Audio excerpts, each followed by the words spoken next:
اعوذ بالله من الشیطان اللعین الرجیم. بسم الله الرحمن الرحیم.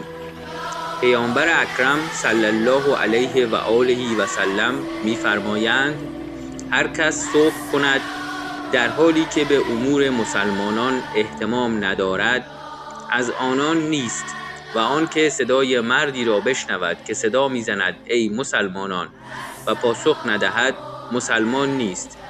کتاب شریف اصول کافی، چاپ دارالکتب الاسلامیه، جلد دوم، صفحه 164، حدیث 5.